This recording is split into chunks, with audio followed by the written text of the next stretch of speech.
It was supposed to be the most magical day of the year. For most people, Christmas means warmth, laughter, the smell of cinnamon and pine, the sound of wrapping paper tearing. For me, it was a day with a cruel twist, because I was born on December 25th. And in my family, that wasn't a double celebration. It was a choice. One I was forced to make every single year of my childhood. From as far back as I can remember, my parents told me it would be greedy to have two celebrations on the same day. So the rule was simple and brutal. I could either have Christmas with the rest of my family, or I could have my birthday the next day, on Boxing Day. But not both. If I chose Christmas, my birthday vanished. No cake, no happy birthday wishes, not even an acknowledgement from my parents. And because it was the middle of winter break, I wouldn't see my friends, wouldn't get those birthday hugs at school. My birthday became a ghost. If I chose my birthday, I was cut out of Christmas entirely. No presents, no chocolate, not even allowed to help decorate the tree. I'd sit there watching my family unwrap gifts, laugh over shared traditions, while I was on the outside looking in, all because I dared to pick my own day. It didn't stop there. My parents would tell my extended family that I had decided not to celebrate Christmas that year, so they shouldn't get me anything. Or if I chose Christmas, they'd tell everyone I didn't want a birthday. The result was always the same. I was the only person in the family who never got both. My siblings all had birthdays in other months, and they got to celebrate those days along with Christmas. But for me, the calendar wasn't fair. Looking back, I realize how twisted it was. At the time, I just knew it made me dread the holidays, the smell of the tree, the sound of carols. They weren't comforting. They were a reminder that I was about to be forced into another impossible choice. The happiest time of the year was my annual punishment. I remember the year my siblings all turned 17. Each of them got a car as a birthday gift. When it was my turn, I didn't. Because that year, I had chosen Christmas. And a car, my parents said, was too expensive for someone who already had a celebration. I never forgot that. And the cruelest part? It wasn't about money. My family is in the top 1%, the kind of wealth that sends kids to private schools and buys big houses without blinking. It was about control. About a rule that made no sense except to them. For years, I put up with it. I swallowed the disappointment, the resentment. But when I finally moved out and spent my first birthday Christmas away from home, it felt like breathing for the first time. I celebrated both. No rules, no guilt. And it was one of the best days of my life.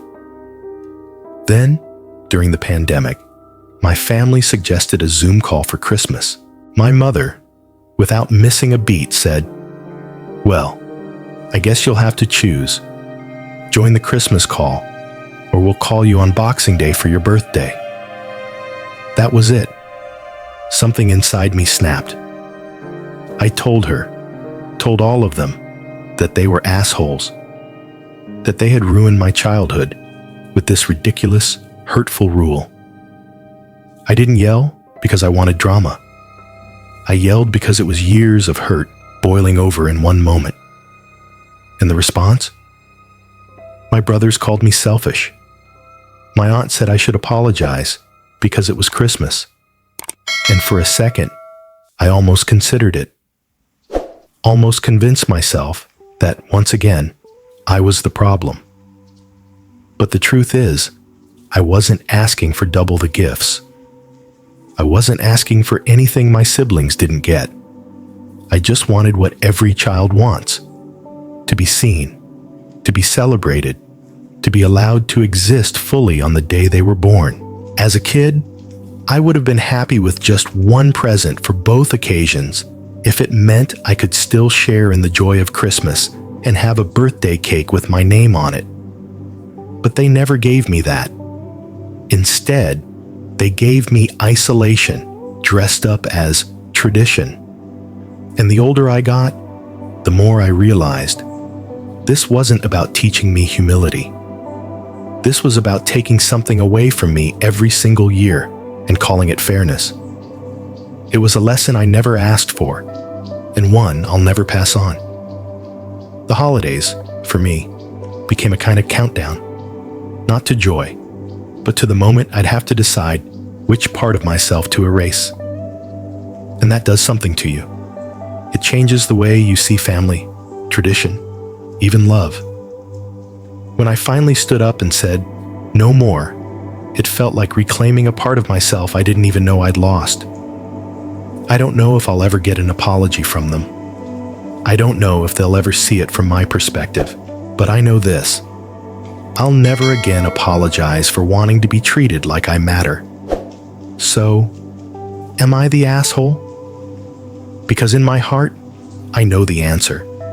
And maybe the bigger question is, why did it take me 21 years to say it out loud? You know, when I hear a story like this, it hits deeper than just birthdays and holidays. It's about the quiet ways people can make you feel small.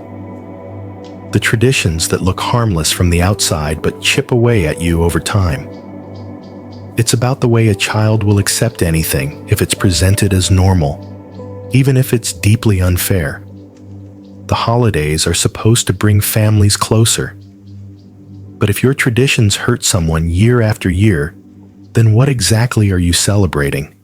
Love, togetherness, or just a set of rules you're too stubborn to change? If you grew up with your birthday in the shadow of a holiday, you know it can be tricky. But tricky isn't the same as cruel, and there's always a way to make someone feel seen, even if it means splitting a day in half or celebrating on a different weekend. This story isn't just about a Christmas baby.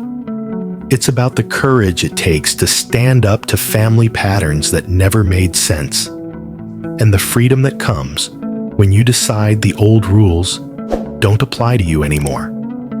So I'll leave you with this.